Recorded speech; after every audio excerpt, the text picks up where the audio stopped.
2025 बिहार विधानसभा चुनाव को लेकर असदुद्दीन ओवैसी ने आज किशनगंज से चुनावी बिगुल फूंक दिया है और दरअसल वो वक्फ कानून को लेकर यहाँ पर एक जलसे में शामिल होने के लिए आए थे और हमारे साथ बात करने के लिए खुद ओवैसी साहब मौजूद हैं।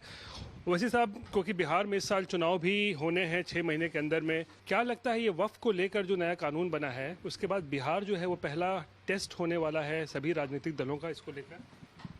नहीं, सिर्फ एक ही कानून टेस्ट नहीं होगा, बोले कई चीज़ें हैं। मिस गवर्नेंस है और यहाँ पर करप्शन है, सीमांचल की नाइंसाफ़ी है, तो ये सब चीज़ें मुद्दे रहेंगे।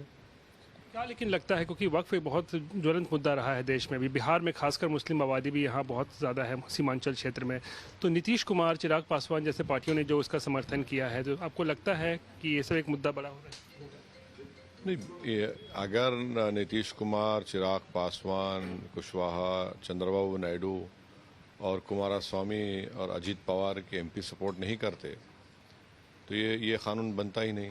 तो इन्हीं की सपोर्ट से, इनके वोट डालने से इस तरह के कॉन्स्टिट्यूशनल कानून बना है जिससे वक्फ बोर्ड को, मुसलमानों को नुकसान पहुंचाने की कोशिश हो रही है। इसका क्या आपको लगता है कोई चुनावी असर देखने को मिलेगा इन पार्टियों पर? देखेंगे हम।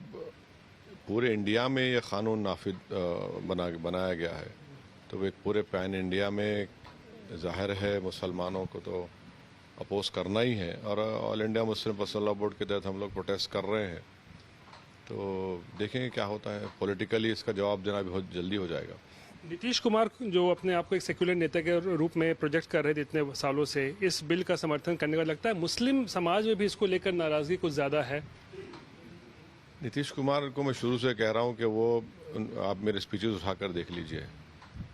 2015 में मैंने कहा था कि छोड़ के जाएंगे, उसके बाद भी मैंने कहा था। तो नीतीश कुमार का कोई सेकुलरिज्म पे क्रेडिबिलिटी नहीं रहा है। 2002 में वो रेलवे मिनिस्टर थे, इतना बड़ा जेनोसाइड हुआ गुजरात में, तब भी वो बीजेपी के साथ थे। तो इन पे भरोसा करना तो सवाल ही पैदा न था। जनता इस बार, मतलब आपको लगता है कि जनता क्या करेगी ये तो वक्त पे पता चलेगा। नीतीश कुमार जो ट्रैक रिकॉर्ड रहा है वो कभी सेकुलरिज्म की पाबंद, सेकुलरिज्म को मजबूत करना, सेकुलर ताकतों को मजबूत करना है, कभी उनका प्लान रहा ही नहीं। क्योंकि आप सीमांचल में आज हैं, तो आरजेडी आपको लगता है क्या कि इस कानून को लेकर जो है उसका फायदा लालू तेजस्वी को हो सकता है? क्योंकि मुसलमान बहुत एग्रेसिव नजर आ रहा है नीतीश कुमार के खिलाफ, इस बिल को समर्थन करने किया है उन्होंने, तो आरजेडी को इसका फायदा होगा? नहीं, ये अब देखिए, ये बात अब नहीं रही कि इनसे नाराज हुए तो उधर चले जाएंगे। आज एमआईएम के रूप में एक वायबल, स्ट्रॉन्ग पॉलिटिकल अल्टरनेटिव मौजूद है, तो एमआईएम पार्टी उस वैक्यूम को फिल करेगी। कल तक कोई हालत मजबूरी में राजद को वोट देता था, तो अब वो नहीं रहेगा, क्योंकि अगर आज बीजेपी सत्ता में है तो उसकी बहुत बड़ी जिम्मेदारी राजद की भी है कि उन्होंने वोट लिया था कि हमको वोट दो, हम बीजेपी को रोकेंगे। तो आपने वोट तो ले लिया मुसलमानों का और बीजेपी को सर पे बिठा दिया यहाँ पर। तो ऐसा ही मत समझिए कि इनसे नाराज़ हो उधर चले जाएंगे, ऐसा नहीं है। बहुत शऊर आ चुका है और यकीनन मुझे यकीन है कि इस बार एमआईएम पार्टी के बहुत से हमारे कैंडिडेट्स को कामयाब होंगे। इन्होंने 4 को ख़रीदा, इंशाल्लाह 24 आएंगे अब के बार। इसको लेकर आज अपनी रैली में बहुत ज़्यादा थोड़ा सा नाराज़ भी नज़र आ रहे थे, जिस तरीके से आरजेडी ने आपके 4 विधायकों को तोड़ लिया था पिछले साल चुनाव के ठीक कुछ ही दिन के बाद में। तो क्या लगता है कि इस बार क्या होने वाला है? आप लोग क्या पिछले बार की तरह ही सीटें लड़ेंगे, ज़्यादा लड़ेंगे, क्या करना है? नहीं, लड़ेंगे, हम अच्छी सीट पर लड़ेंगे। अच्छे हमारे अख्तर इमान साहब की लीडरशिप में संगठन बहुत मजबूत हुआ है, काम चल रहा है। तो ज़ाहिर है हम लोग काफ़ी सीटों पर इलेक्शन लड़ेंगे और हमको उम्मीद है कि बड़ी तादाद में हमारे कैंडिडेट्स एमएलए बनेंगे। और जिस पार्टी ने हमारे 4 एमएलएस को ख़रीदा है उनको भी एक मौसर जवाब मिलेगा, क्योंकि इन्होंने हमको नुकसान नहीं पहुंचाया, उन्होंने सीमांचल की उस गयूर जनता के पीठ में खंजर घोंपा है और उनको उसका जवाब मिलेगा। तो लेकिन एक चीज़ ये बताइए, कितने सीटों पर आपने कुछ सोचा है? 30, 40, 50 कितने में लग सकते? नहीं, अब जितने नंबर तो बोलना बहुत जल्दी होगा। नहीं, नंबर एग्जैक्टली अख्तर इमान साहब वो इलेक्शंस आपसे पहले बताएंगे, मगर हम लड़ेंगे, अच्छे सीट पर लड़ेंगे। पिछले बार से ज़्यादा लड़ेंगे जरूर। पिछले बार तो हम अलायंस में थे, तो अलायंस में रहने की बुनियाद पर हमको 19 सीटें मिली थी। तो अब हम देखते हैं, अभी तो देखेंगे, जल्दी होगा नंबर देना, और हमारी तैयारी ज़्यादा से ज़्यादा सीट लड़ने की है। इस बार भी किसी के साथ गठबंधन हो सकता है। देखिए क्या होता है, आगे जाके पता चलेगा। नीतीश कुमार, क्या लगता है कि उनके नाम पर चुनाव तो लड़ा जा रहा है, एनडीए लड़ रहा है, लेकिन क्या बीजेपी उनको मुख्यमंत्री बनाएगी? इसको लेकर बड़ा एक बिहार में भी, देश में चर्चा चलती रहती है कि कहीं नीतीश के साथ भी वो ना हो जो महाराष्ट्र में हो गया था। वैसे क्या सोचते हैं इसके बारे में?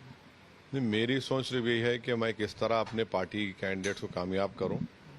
हमारे लिए पहली प्रायोरिटी ये होगी।